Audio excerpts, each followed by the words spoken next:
दोस्तों, आज हम सब के दिल में एक सवाल है जो हमें बार बार सोचने पर मजबूर करता है। आखिर जिंदगी में सफलता किससे मिलती है, कड़ी मेहनत या नसीब से? कोई पूछता है सफलता पाने में असली भूमिका किसकी होती है, मेहनत की या नसीब की? कोई कहता है अगर मेहनत करने के बाद भी नसीब साथ न दे तो क्या करना चाहिए? कोई मानता है क्या केवल नसीब के भरोसे जीवन बदला जा सकता है? और कोई सोचता है क्यों कुछ लोग कम मेहनत करने के बाद भी सफल हो जाते हैं, जबकि कुछ ज्यादा मेहनत करने के बाद भी पीछे रह जाते हैं। ये वो सवाल है जो हर इंसान के मन में उठते हैं, और आज की इस पूरी यात्रा में हम इन्हीं सवालों के जवाब खोजेंगे। हम देखेंगे कि मेहनत और नसीब का असली संबंध क्या है। हम समझेंगे कि कृष्ण ने गीता में इस पर क्या कहा है। हम कुछ प्रेरणादायक उदाहरणों के जरिए ये जानेंगे कि अपने जीवन में किस पर ज्यादा ध्यान देना चाहिए, मेहनत या नसीब पर। नमस्कार प्रिय साथियों, स्वागत है आपका अपनी इस YouTube चैनल में, और आप देख रहे हैं मोटिवेशनल एंड स्पिरिचुअल ज्ञानवर्धक वीडियोस। दोस्तों, आज का यह वीडियो अगर आपको पसंद आए तो हमारा आग्रह है कि वीडियो को लाइक करें, शेयर करें और चैनल को सब्सक्राइब करना ना भूलें। तो चलिए दोस्तों, शुरू करते हैं यह आध्यात्मिक और प्रेरणादायक सफर, कड़ी मेहनत और नसीब। पहले भाग में हम बात करते हैं मेहनत का महत्व। जरा सोचिए, अगर किसान खेत में बीज ही न डाले तो क्या धरती अपने आप फल देगी? अगर छात्र किताबें ही न पढ़े तो क्या इम्तिहान में पास हो जाएगा? अगर व्यापारी दुकान ही न खोले तो क्या कोई ग्राहक खुद घर आकर खरीदारी करेगा?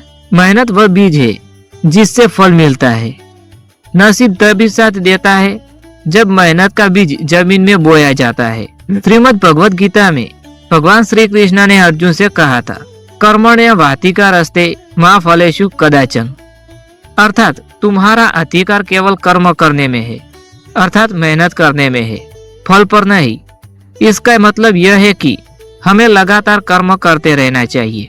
इससे हमें यही सीखने को मिलता है कि मेहनत किए बिना नसीब भी चुप रहता है।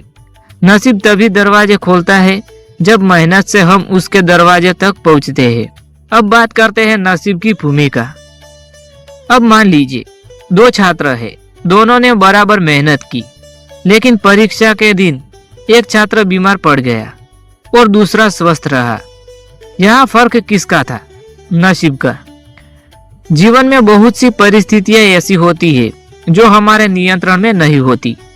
जन्म किस घर में होगा, माता पिता कैसे होंगे, किस समय कौन सा अवसर होगा, यह सब हमारे हाथ में नहीं होता। लेकिन नसीब अवसर देता है, मेहनत उसे सफलता में बदलती है। नसीब आपको दरवाजे तक ले जाता है, पर दरवाजा खोलने के लिए मेहनत ही करनी पड़ती है। इससे हमें सीखने को मिलता है कि नसीब जरूरी है, लेकिन उसका असली फायदा तभी होता है जब हम मेहनत करने के लिए तैयार हो। तीसरे भाग में बात करते हैं मेहनत और नसीब की। दोनों का संतुलन जरूरी है। दोस्तों, अगर मेहनत गाड़ी के पहिए जैसी है, तो नसीब इसका ईंधन है। गाड़ी सिर्फ पहिए से नहीं चल सकती, और सिर्फ ईंधन से भी नहीं चल सकती है। दोनों मिलकर ही मंजिल तक पहुंचाते हैं। उदाहरण के लिए थॉमस एडिसन ने बल्ब का आविष्कार किया। अगर वे हजारों बार असफल होने पर नसीब को दोष देते और मेहनत छोड़ देते तो क्या हम आज यह रोशनी देखते? उन्होंने कहा था, मैं असफल नहीं हुआ, मैंने सिर्फ 1000 तरीके खोजे हैं जो काम नहीं करते हैं। यह उनकी मेहनत थी, और जब सही समय आया नसीब ने भी साथ दे दिया। दोस्तों, इससे हमें सीखने को मिलता है कि मेहनत और नसीब का खेल दरअसल एक साझेदारी है। मेहनत के बिना नसीब का कोई मतलब नहीं, और नसीब के बिना मेहनत अधूरी है। अब बात करते हैं गीता का दृष्टिकोण। श्री कृष्ण ने गीता में बहुत स्पष्ट कहा है, इंसान को खुद ही अपने जीवन को ऊपर उठाना चाहिए।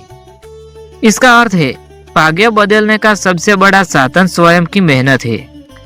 कर्म ही भाग्य को बदल देता है। अगर हम कर्म नहीं करेंगे तो भाग्य भी स्थिर रह जाएगा। भाग्य स्थायी नहीं है, यह हमारी मेहनत, हमारे कर्म और हमारे निर्णयों से बदलता रहता है।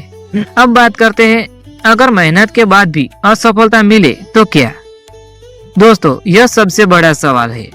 अगर बार बार मेहनत करने के बाद भी असफलता मिले तो क्या करें?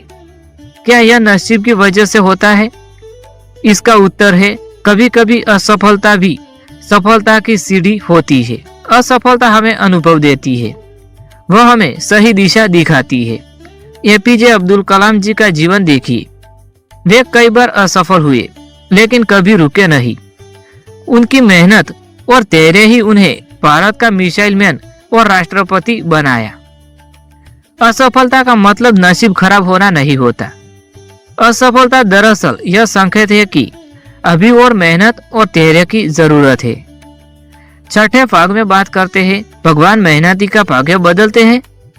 शास्त्रों में कहा गया है, भगवान उन्हीं की मदद करते हैं जो खुद प्रयास करते हैं। अगर आप मेहनत करेंगे तो भगवान भी आपके भाग्य को बदल देंगे, पर अगर आप कुछ करेंगे ही नहीं, सिर्फ नसीब का इंतजार करेंगे, तो भगवान भी मौन रहेंगे। मेहनत करने वाले का साथ भगवान भी देते हैं। मेहनत ही प्रार्थना का सबसे सुंदर रूप है। सही समय और लगातार मेहनत की। जीवन में आगे बढ़ने के लिए क्या जरूरी है, सही समय या लगातार मेहनत? जवाब है दोनों। लेकिन अगर चुनाव करना पड़े तो लगातार मेहनत का चुनाव कीजिए, क्योंकि मेहनत सही समय को भी जन्म देती है। उदाहरण के लिए धीरूभाई अंबानी, उनका जन्म अमीर घराने में नहीं हुआ था। नसीब उन्हें बड़ा उद्योगपति बनाकर नहीं लाया था, लेकिन उनकी मेहनत ने ऐसा माहौल बनाया कि सही समय उनके जीवन में आया और उन्होंने अवसर को पकड़कर साम्राज्य खड़ा कर दिया। इससे हमें यह सीखने को मिलता है कि मेहनत ही सही समय को बुलाती है। अब बात करते हैं निष्कर्ष, मेहनत व नसीब की। दोस्तों, अब अगर कोई पूछे सफलता मेहनत से मिलती है या नसीब से, तो उत्तर होगा सफलता मेहनत और नसीब दोनों के मिलन से होती है। लेकिन मेहनत नसीब को भी बदल देती है। नसीब दरवाजा खोलता है, मेहनत मंजिल तक पहुंचाती है। नसीब अवसर देता है, मेहनत अवसर को सफलता बनाती है। नसीब स्थिति तय करता है, मेहनत भविष्य तय करती है। अब अंतिम सीख है, मेहनत के बिना नसीब का कोई मूल्य नहीं है। नसीब सिर्फ दरवाजे तक ले जाती है, मेहनत ही उससे पार कराती है। असफलता का कारण नसीब नहीं है, बल्कि अनुभव की कमी और मेहनत की जरूरत है। श्री कृष्ण का संदेश है, कर्म करते रहो, फल अपने आप मिल जाएगा। मेहनती इंसान का साथ भगवान भी देते हैं।